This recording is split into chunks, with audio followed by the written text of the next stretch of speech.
and damage the system. Look at me, I'm always blissed out. Look into my eyes and say, I'm stoned. I love this. He says this quite a bit. Never been on a substance, but always stoned.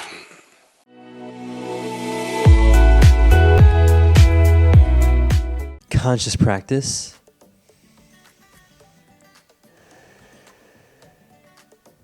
What's conscious? This is Vish, and today I'll be responding to Sadhguru's video on getting stoned without drugs. My name is Vish, I'm an aspiring yogi, love all things meditation, wisdom, and yoga based. Super grateful to have you watching this right now with me. Getting stoned off of certain meditations and kriyas is something I've heard quite a bit about. So I'm super curious about what Sadhguru has to say about this. Let's get right into it.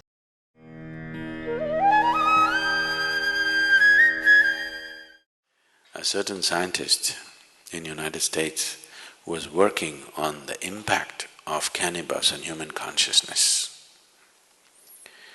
For almost 18 years, the United States government gave him 30 kgs of marijuana per year to experiment. 18 years of experimentation, he produced nothing. So during the late 80s, when the drug situation was getting bad and they cut this quota, 30 kgs of marijuana that they were giving him, there's nothing doing. We don't know where it's going with 30 kgs because you have done nothing. He tried to explain that he has done so many things but still it's not come to conclusion, but they said nothing doing and cut the marijuana quota. So he moved to Israel. The Israeli government looked at his work and they decided to give him. So they gave him the same 30 kgs of kilos of marijuana for another 6 to 8 years. Then he came up with this. He actually produced proof that within the human brain, every human brain, there are millions of cannabis receptors. So this information, what to do with this, they do not know, they threw it across. They gave it to the anthropologists, they gave it to the physiologists, they gave it to the neurologists, they gave it to all kinds of people. There are millions of cannabis receptors in the human brain. What is the explanation? How? Why? So anthropologists said maybe at some point in history, maybe everybody was doping. That's interesting. Which cannot be because in many parts of the world it doesn't even grow. So various kinds of explanations came, nothing sensible came out of it. Then the neurologists, after about 2.5 years of looking into this in various levels, they said, when human being is in a certain state of experience, the human system itself produces the necessary chemicals for which it is waiting. Wow, that's cool. So, these millions of cannabis receptors are waiting for you to produce it. Those who could not produce it, they try to put it from outside and damage the system. Look at me, I'm always blissed out. Look into my eyes and say, I'm stoned. I love this. He says this quite a bit. Never been on a substance, but always stoned. Because the very system does this. So, in India there's been enormous, in the yogic systems, there's enormous focus on the pineal gland, you know? You know the pineal gland? For a long time, the modern medicine almost ignored it. They said, there are so many things in this body which we are not bothered about, it's because it's not concerned about day-to-day health situations. Today, the maximum that they have come to is, they are beginning to say the secretions of the pineal gland, if they're on, if they're active, there will be no mood swings in you.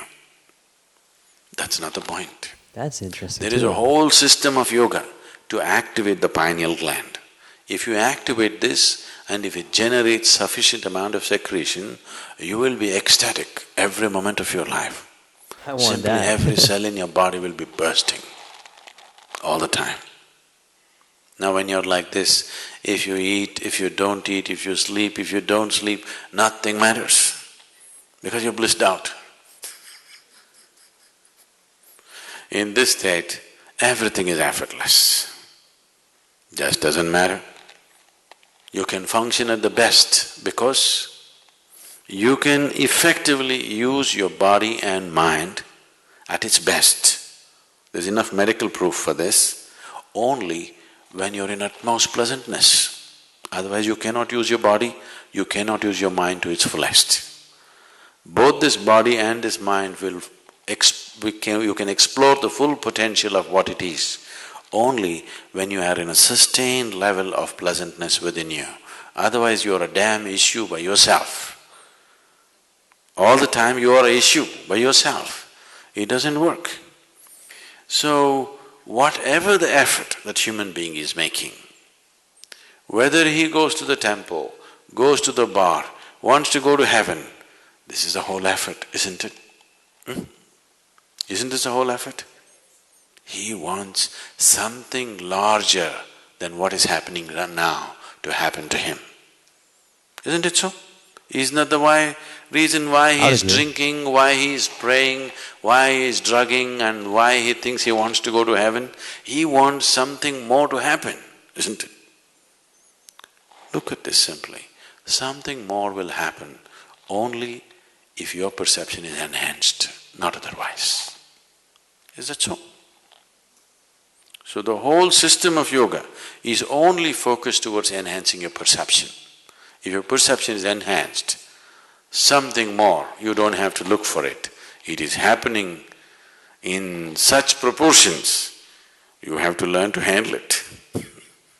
Big things will happen. This was fascinating, really was, because at least previous to my exposure to Sadhguru, I used to think that getting high was only possible through drugs or some sort of external substance.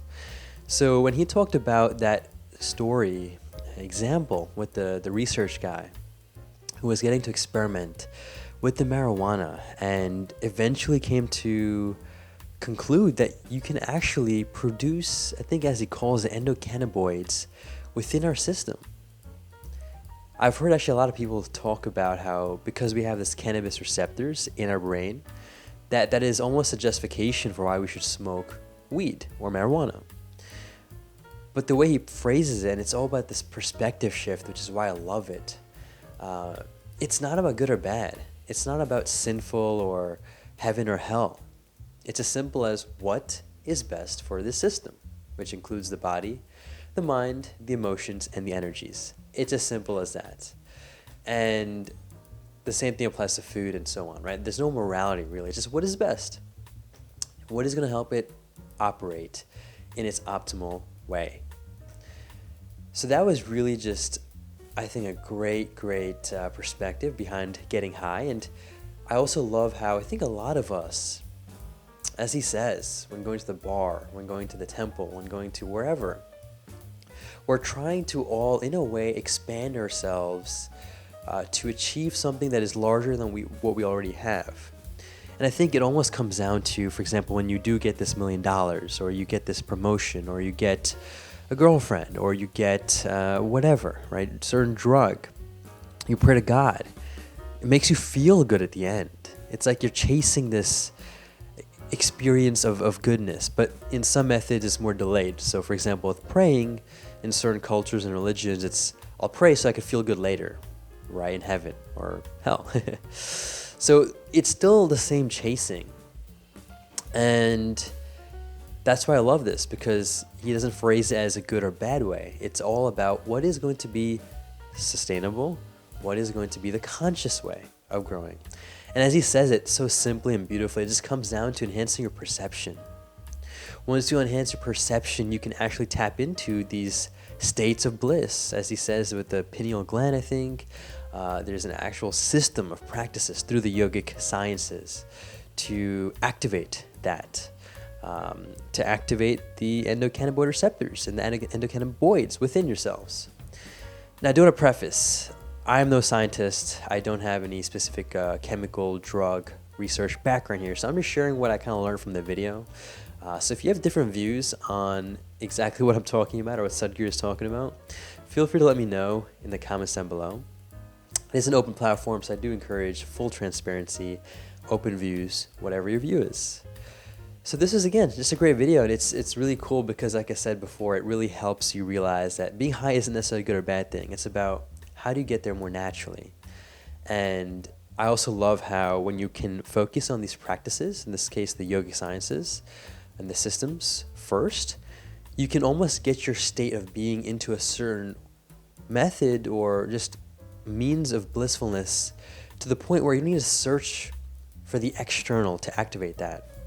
Then you might wonder, okay, so if you're already bliss, what's the point of anything? No, I see that's a very existential mental questioning. You can still do stuff when you're blissed out, but you do it more joyfully. As he says, you don't really care. You're not getting as fogged up due to any mental noise or even this delusional attachment towards something else, the external. You're able to internally produce these things and still achieve the external. You can live in both the internal and external worlds simultaneously. And that is the super important thing. What we tend to do is focus now, most of us at least, so much on the external that we try to fuel the inside from the external. But it's clearly not a sustainable way, and it's clearly not something that's working. So let us start first going inwards. That is the direction that'll help us grow outwards too. Thank you so much for taking this time and watching this response. If you have any other video reaction requests, topics, or questions, let me know in the comments down below. Would also love to hear your views, whether you agree, disagree, just other maybe findings about this topic. Also let me know in the comments down below. With that, make this a great day. Take it joyful and stay conscious.